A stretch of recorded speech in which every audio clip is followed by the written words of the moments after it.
An easy answer is to tell you I don't do basket weaving. The smart I like about it because I do a lot of everything. My primary interest for the public is leatherwork. Okay. And I've seen a lot of your leatherwork. A lot of them out there. Yeah, and it's beautiful work too. Well, thank you.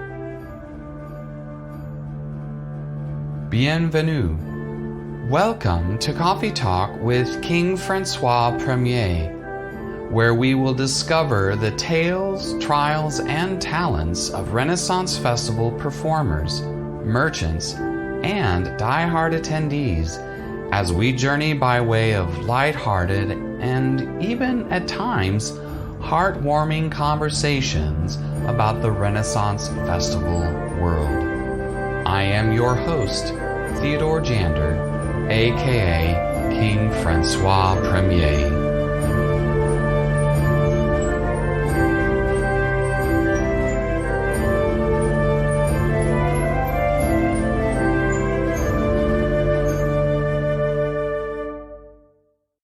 Bonjour. Welcome to Coffee Talk with King Francois I, episode 25. I am your host, Theodore Jander. In this Coffee Talk, you will partake in my conversation with Malgar Thorvik of Thorvik Crafts, an artisan who specializes in the craft of leatherwork. They have received glowing reviews like, "Great products, handcrafted and built to last. I love everything I've received from them over the years. Outstanding work, all original, handcrafted, and top quality workmanship, one of my faves. Wonderful handmade products. I have a few pouches we purchased from them years ago and still in great shape. Amazing craftsmanship demonstrated right before your eyes." It was a real pleasure chatting with Malgar and finding out more about Thorvik Crafts and listening to his stories. A side note, with the original length of the conversation between Malgar and me lasting close to 2 hours, I am splitting it up between 2 episodes. Before jumping into the first half of our conversation, some more coffee humor to start things brewing. How did the hipster burn their mouth? They drank their coffee before it was cool.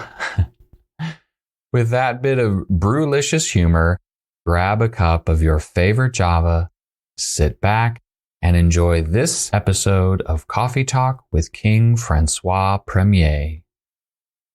It is my pleasure to welcome Malgar Thorvik of Thorvik Crafts to the Coffee Talk with King Francois I podcast. Well met to you, Malgar. Hello. You're doing well this fine Wednesday? Well as I can with all the health problems I've got. Understand that component and think about that often when I see your name across Facebook. Keep you in my prayers when I see you're struggling with some stuff. So Appreciate it. I really do. You're very welcome. As coffee is part of this podcast, or tea, as the case may be for Malgar, as I discovered before tapping the record button, I like to start off with a few questions about coffee or tea before we move into our conversation about all things Renaissance Festival. So, to begin, as a tea drinker, how do you take your tea, and do you have a favorite brand, kind, brew? The tea I usually go to is the aspen leaf, and raspberry is my favorite flavor. Do you put cream in it? Do you add sweetener? I just buy bottles of sweet tea and drink them. Outstanding. I do not like hot. So not a big fan of the whole hot beverage thing? No, sir. All right. If you could have tea with any historical figure, who would you choose and why? Pretty much any of the kings from our medieval times. All right. Because they're in charge, and I would love to get their take on the situations. As you know, as I do, history is written by the victors. That's true. It would be a unique conversation to hear what their take was on those events that we are aware of. It would also be interesting to speak with those on the losing side, because there were a lot of those too. We don't know the losing side of any of the stories. That's true, especially from that era. Yep. But being a Viking, if I had to narrow it down, it would be the Viking King Eric the Red. Oh, sweet. Viking King Eric the Red. And what was the timeline of his life, or around what century? Well, the golden age of the Vikings is about 1100s. So that's really very much the thick of the Middle Ages. Yep. All right. What is a favorite Renaissance word, or even if there's a word from the Viking era that would be something you like? Well, the Renaissance Festival era word that I use all the time is huzzah. And huzzah is one of those words that can be put into any context. Yes, it absolutely can. And it is a word that I don't know if I had heard before I started becoming involved with Renaissance festivals or participating in Renaissance festivals. I take that back. I would have heard it when I was an undergrad at Missouri State. We had a little opening bit that we did as an ensemble. It wasn't really a chant, but we would say it all together as a way to draw people into our performance, because we had gone to the Kansas City Renaissance Festival in 96. We had 4 performances there, and the huzzah was a little huzzah, huzzah, huzzah. We are gathered here to sing a concert. That was it. I didn't really understand how massively used that was. It's a good attention getter. Oh, absolutely. It implies there's going to be fun involved. There you go. I like that. And you call huzzah really loud. People are going, what's going on over there? This sounds like fun. I really like that descriptor. And I like the audition part of it. If you say hip, hip, and everybody else huzzah. Oh, yeah. 3 choruses. Hip, hip, huzzah, hip, hip, huzzah, hip, hip, huzzah. It's just a good way to get the audience involved and excited about it. Absolutely. If you're in the Renaissance Festival and it almost becomes blasé because you hear it so much. Right. If you're not a member or a participant, then you're getting drawn in by the excitement of huzzah. Absolutely. Cool. So tell my listeners and me the story about how you fell in love with Renaissance festivals.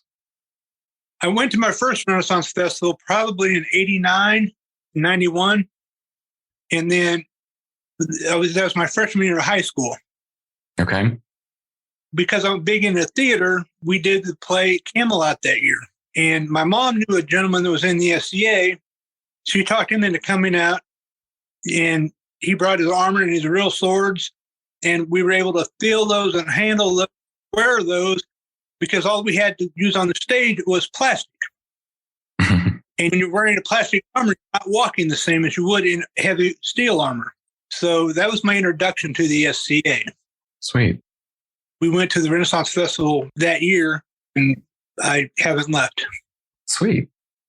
What a unique experience, I think, especially as a theater kid, as someone on stage, to have had someone to show you what that kind of equipment was really like you said, to wear plastic. You're not going to walk the same. It changed how you viewed and how you presented your performance, but then it impacted you as far as like having said you haven't left.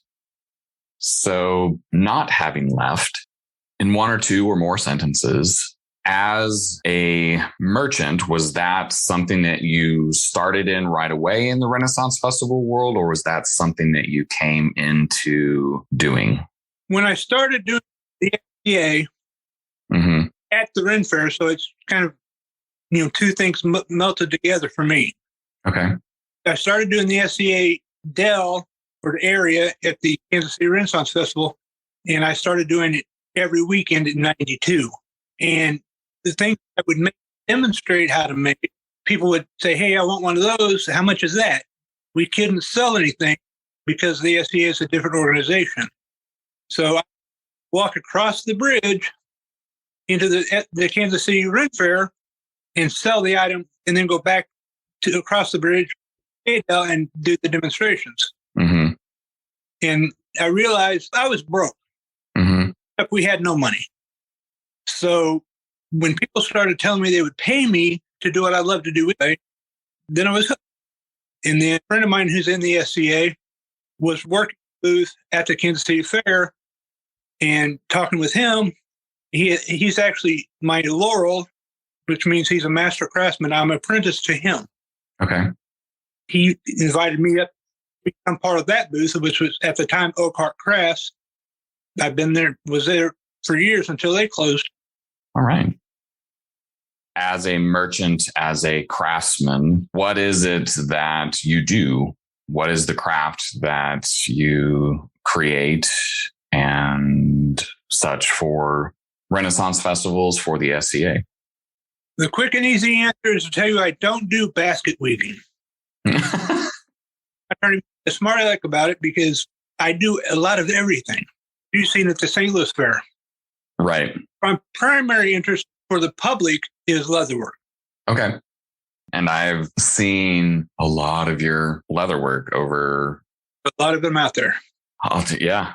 Yeah. And it's beautiful work too. I think it's fun to see you in action, to see it being created right there on the spot, to see the progress of a piece. it is an education. So when I joined the SCA, I was immediately thrust into, you have to teach what you do, which I fell in love with. So I love demonstrating what I do.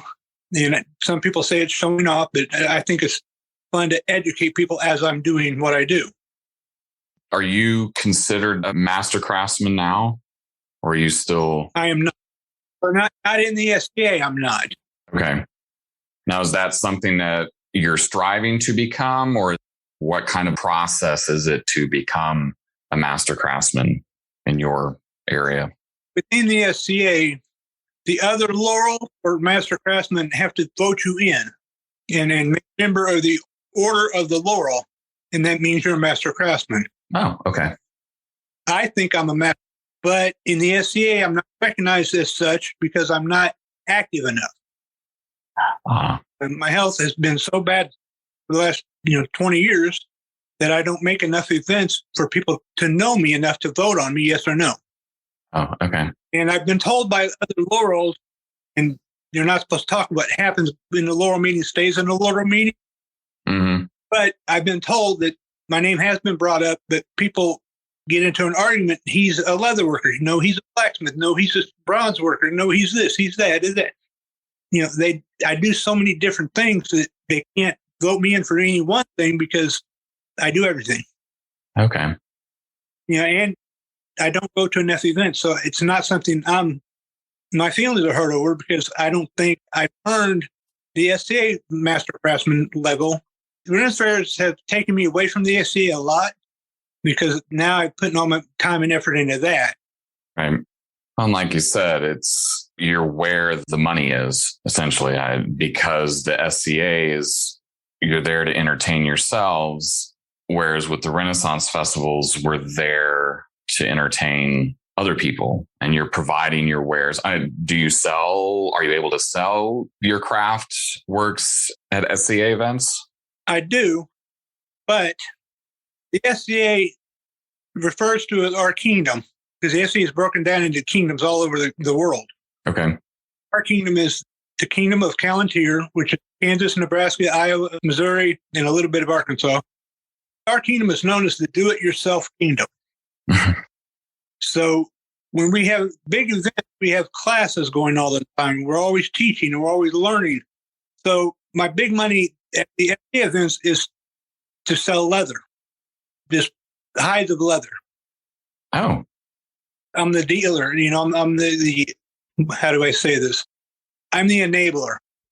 And because I'm a merchant, and that's what I do, and this is my profession, I can get better deals if I buy in huge bulk. That makes sense. So if I buy mass leather, I can get better prices than anybody else can get. And then I share that with my SCA friends. Sweet. So then combined with the SCA as well as Renaissance festivals, you had mentioned attending in 91 and then 92, being there every weekend as part of SCA, though you were selling some across the bridge. Under the table. Right.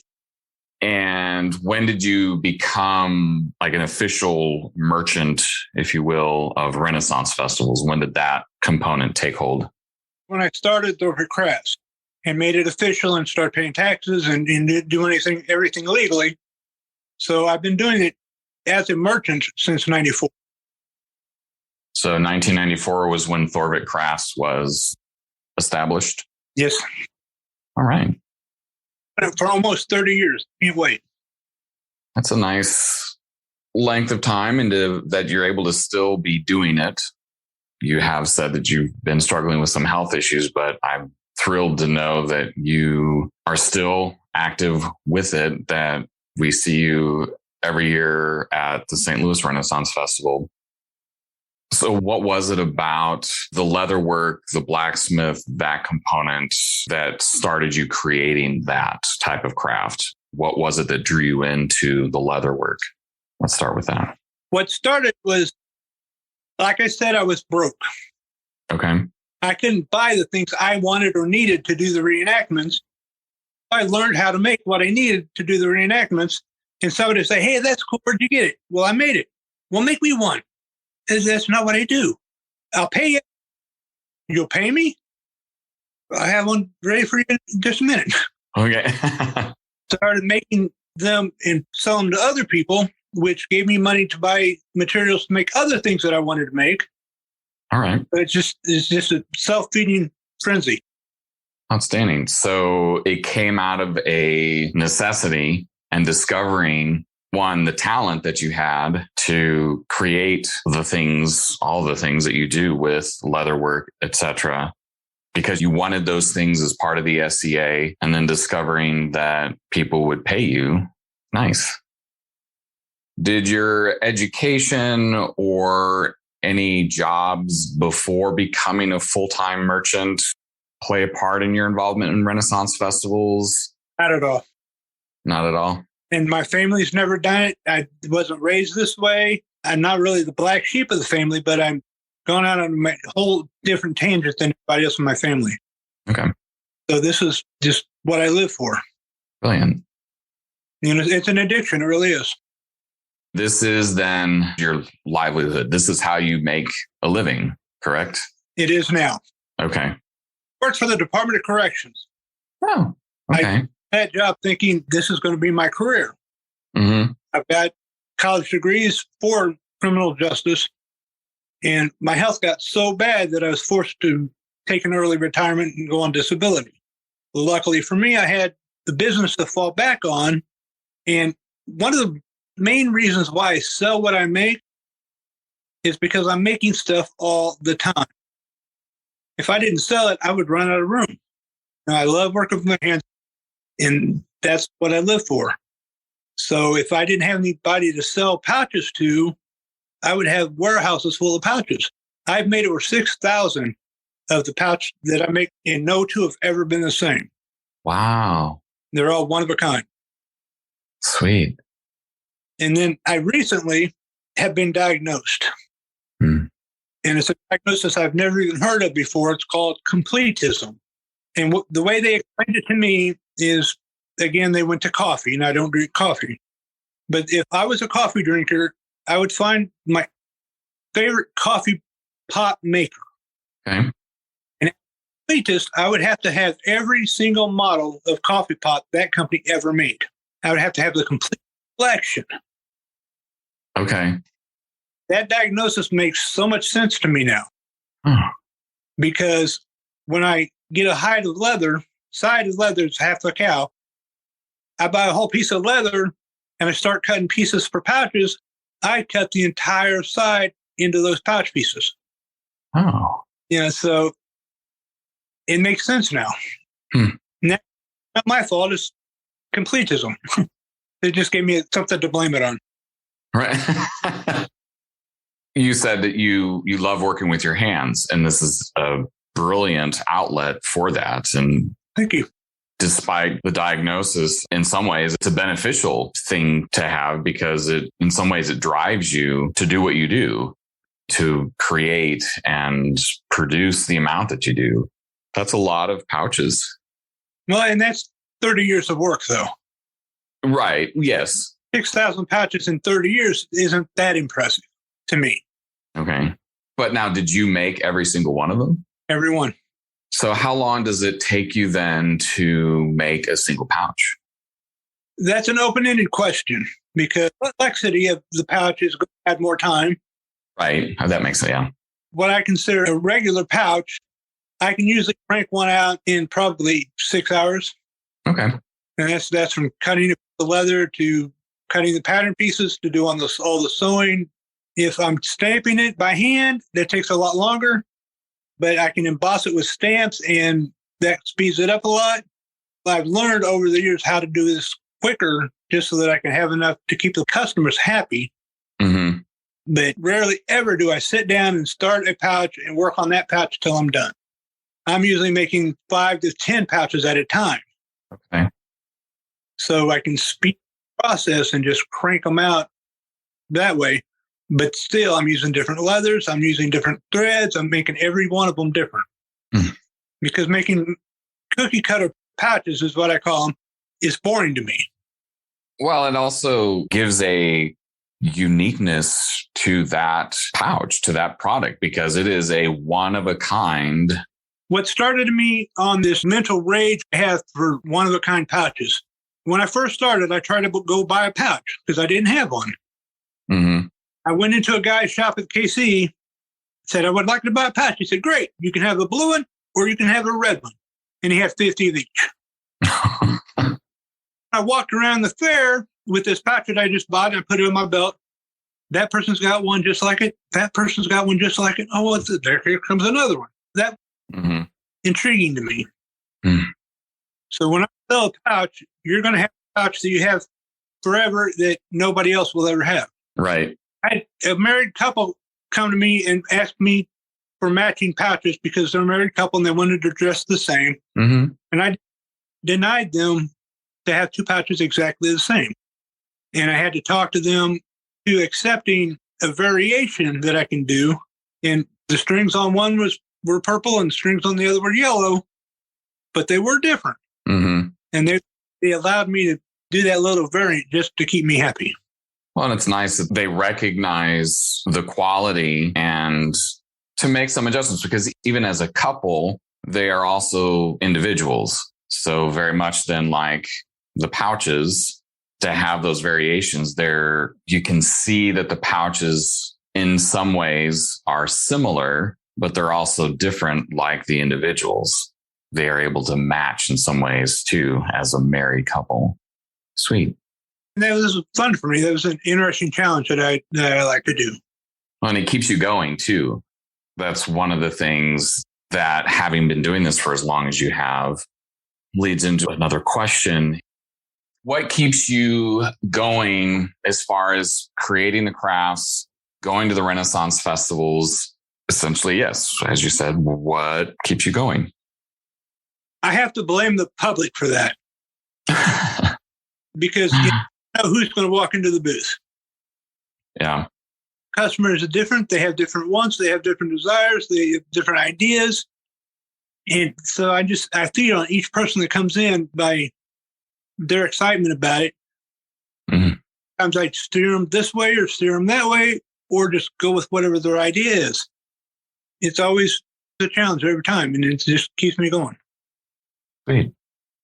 You could say then that it's your customers, it's the patrons who are creating a challenge for you because of what it is that they're looking for. If they're describing a certain color scheme or whatever the case may be, it's for the good of someone else. You're adding value to their life by creating this piece that they will be able to use. Absolutely. And driving force. Sweet. I like that. Is that your favorite thing about what you do as an artisan, or is there something else that, though I guess you said you love to work with your hands, so I guess that might ultimately be it? Well, I would be doing something with my hands if it wasn't this. Okay. And I enjoyed it, so I just kept going. I educated myself so deep on everything pouch related. So it's just a driving force for me. It's an opinion, but it's a good one. Mhm. What was something that was challenging for you when you started? Probably the same thing that's challenging me every day is just trying to pick one thing and stick to it. Okay. And I'm not that kind of person. To just have one thing to go on drives me nuts. Mm. So I'm always coming up with new things. I'm always looking for new things. I'm always asking people their opinion. Okay. Just so I can see where my ideas are melding with the public and what I can do to change my ideas to make more people happy. Keeps it interesting. That all then feeds your continued involvement by keeping it interesting and to not become bored. Absolutely. And I'm always looking at items to see how they would go on a pouch. Oh. And I'm not shocked at anything on a pouch. I really will.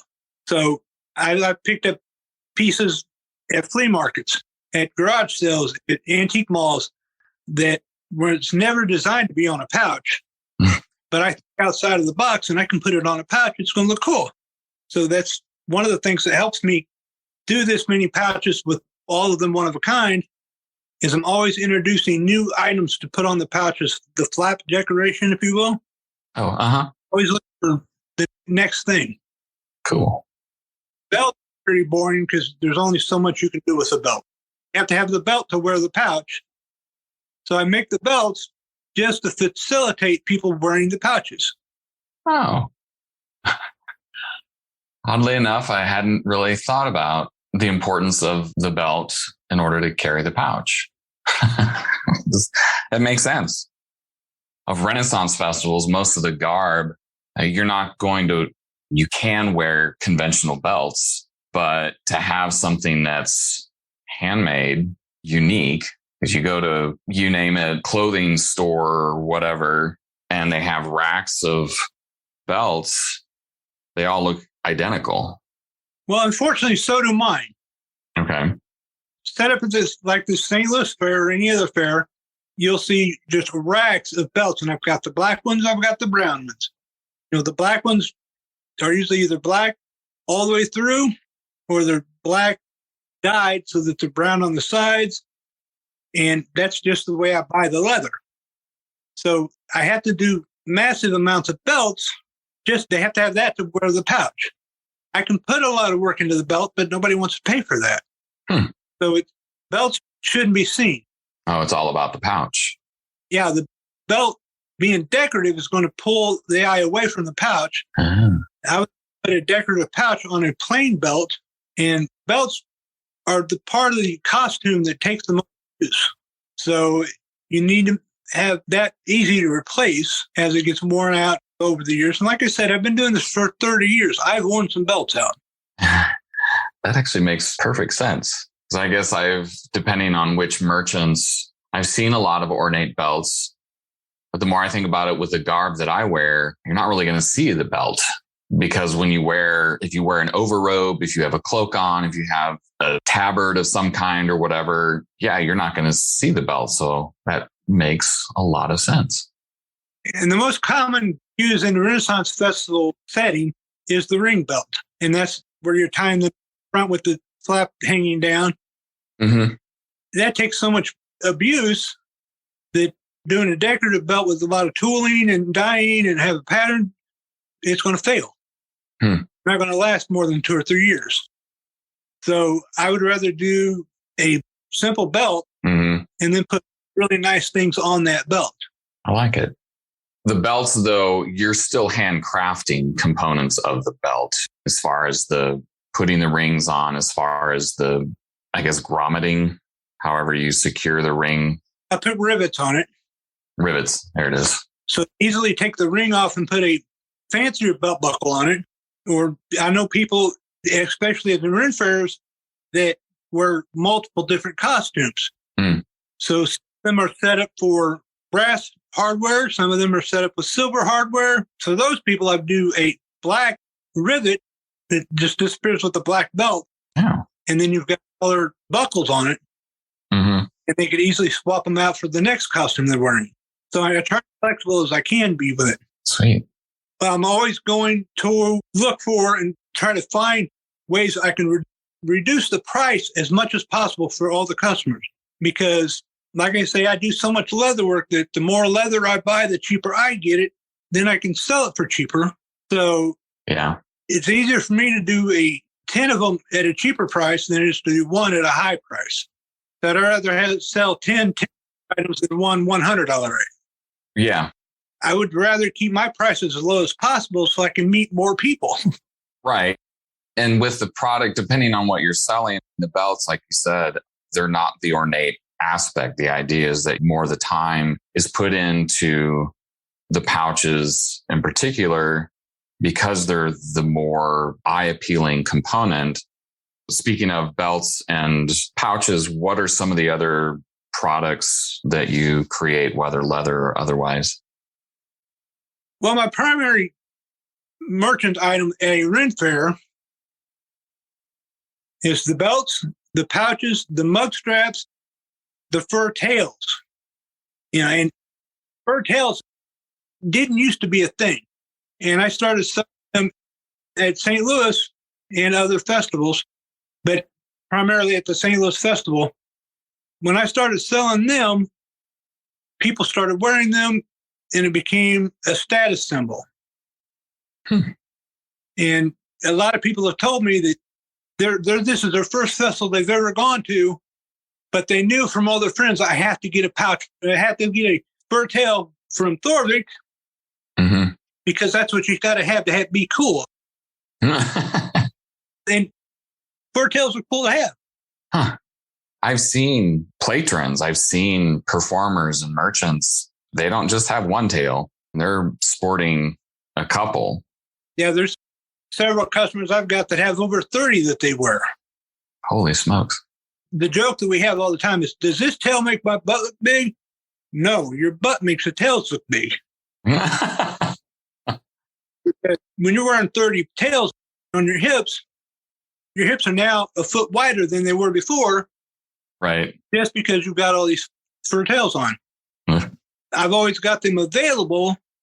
People always come to me to see what the new tail for this year is. Sweet.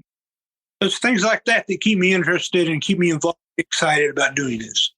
You've created a fashion statement, a fashion thing. And what's the fall tail like? What's the winter? What's the new tail? What's the new tale to tell? So leatherwork, the tails, do you do or have you done with blacksmith? Because I know that's part of Thorvik, correct, is blacksmithing. Yep. How much of that experience or how much of that work do you do? Well, because of my health, I'm not able to do very much of it. And because the way the pieces have fallen into place at the St. Louis Fair especially, I've got people that are much better blacksmiths than I will ever be that are doing the blacksmith demo there. I learn from them when I can, but I'm busy doing the leather. All right. The chainmail guy that we have at the St. Louis Fair is a really good friend of mine that I actually started teaching chainmail to. He had never done chainmail in his life. And this is a prime example of when the student surpasses the master. I got him started in it, and he really excelled at it so well that I was able to hand that part of the business over to him and focus on the leather work. And now at the St. Louis Fair especially, I think we have the best one leather worker, which is me, two chainmailer, which is Larry, and then I've got the best blacksmith the state of Missouri has ever seen. Wonderful. Now we've got King Francois is a master blacksmith in several different organizations: the American Bladesmith Society, the American Blacksmithing Society, BAM, which is Blacksmith Association of Missouri, Abana, which is the Artist Blacksmith of North America. He's a master blacksmith in everything. Wow. The other guy that we've got is John, new guy to us. His father formed the Black Association of Missouri. Oh. I've got Blacksmith Royalty in our booth now. Yeah. Blacksmith Royalty. Nice. I like that. So with all of the customers, all of the people that you engage with, the people that you have working with you, I would imagine that you've had your fair share of unique encounters, experiences. So Malgar, what are some of your favorite memories you would like to share with my listeners and me? One thing that I did in the SCA, we had Kingdom Arts and competition. So I did a project for that. Okay. And I used to sword fight in the SCA, so building armor is something that I did because I needed it. Oh, wow. And good at it, so I started selling it.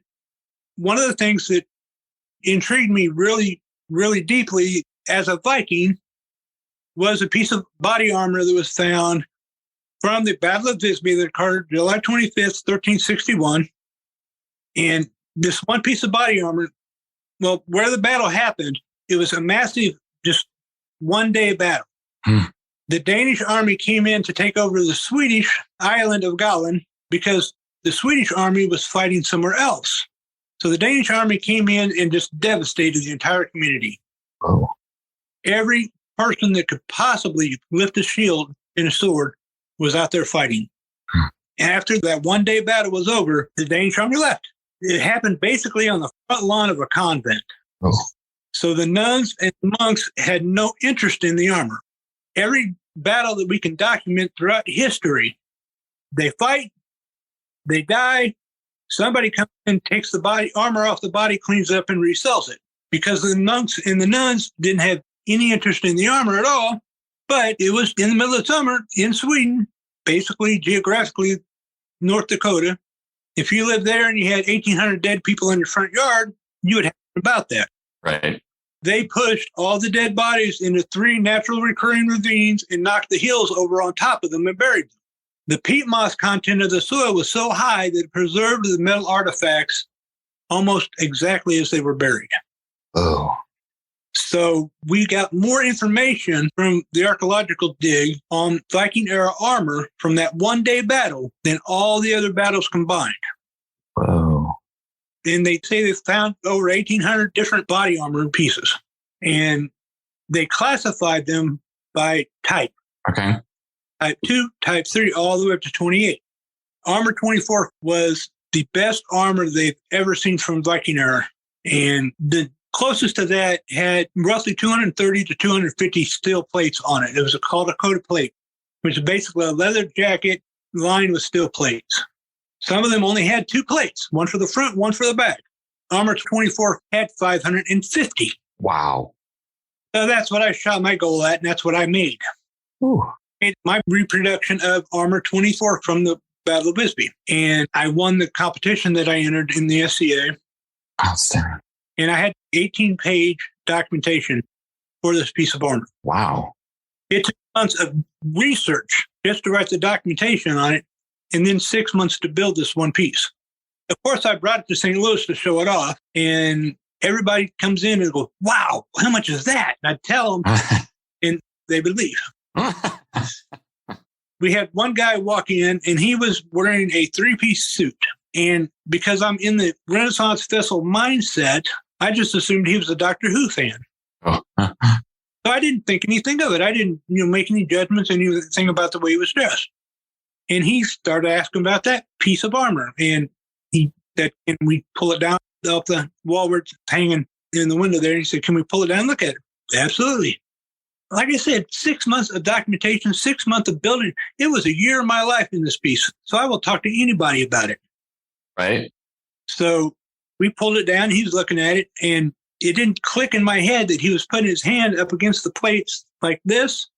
I do that all the time, but it didn't click in my head that that's what he was doing.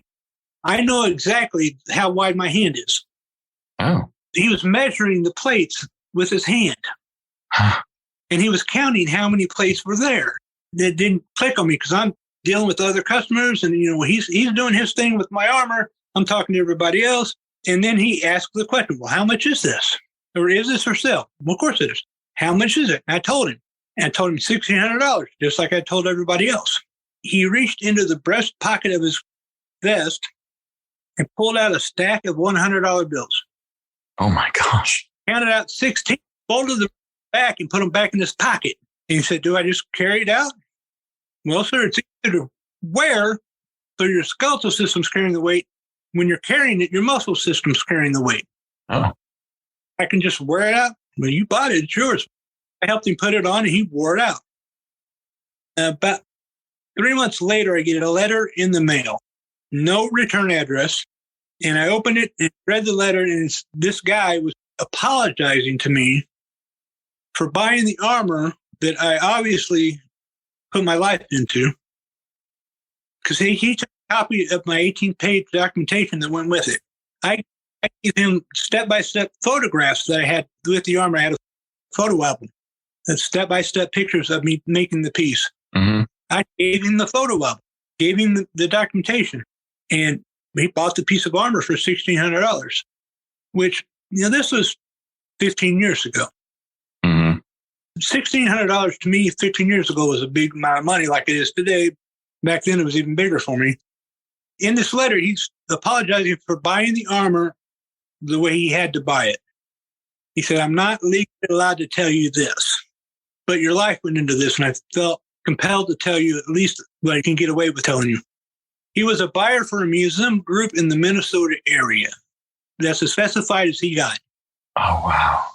I have since found out, because I know people, Mm-hmm.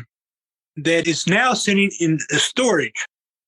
I'm sorry, I skipped a step. He explained to me that the museum in the Minnesota area, Minnesota's huge. Oh, yeah. I didn't know if it counted Minnesota, all the states around Minnesota, 2 Canadian provinces that contact Minnesota. That's a big area. I've since found out from a person that I know, a friend of mine, they were looking at my business card, and I've got a picture of this armor on my business card. I gave them a business card, and they were looking at it, and they were, oh my God, I know that armor. Oh, you're familiar with the Battle of Wisby, and this is armor 24? No. I know that armor. Mm-hmm. I know that piece of armor. How? Now I'm intrigued. Now we're talking. Mm-hmm. She works for a museum group, little smaller group in Chicago. There's a museum there.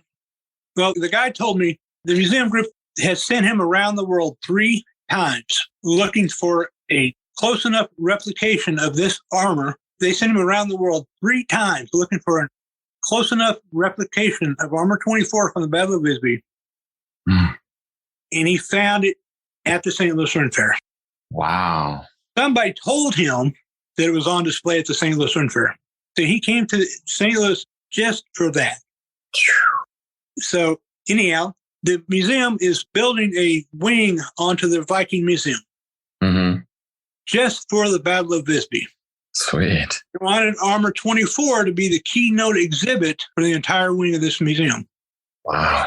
And they picked, after he went around the world 3 times, he said. So, yeah, I told him $1,600, and what was he willing to pay? Right. And I could have tried to gouge him, but that's not me. That's not what I do. Mm-hmm.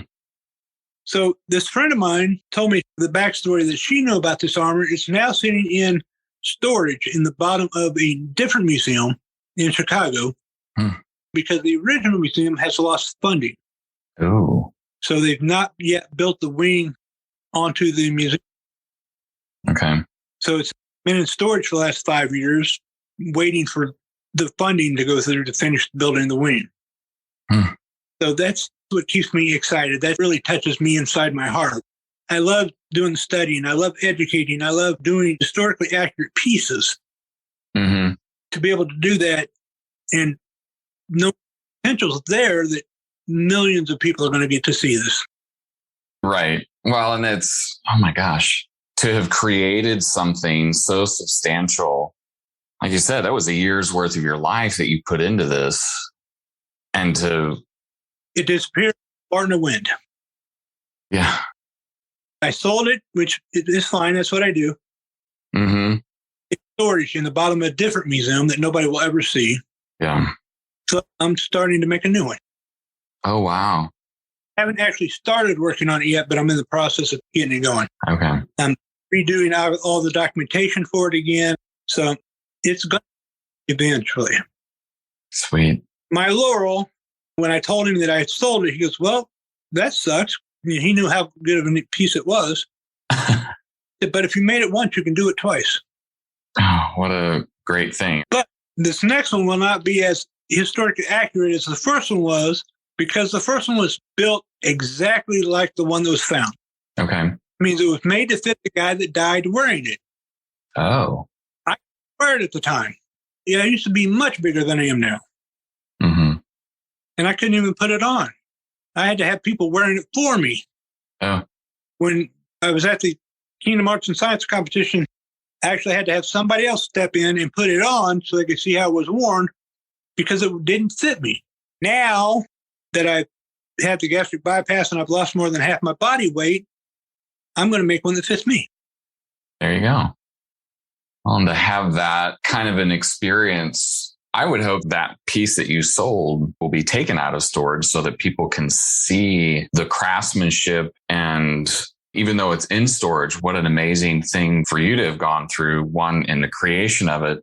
I imagine that experience was somewhat for the guy to pull out the money and go, here you go.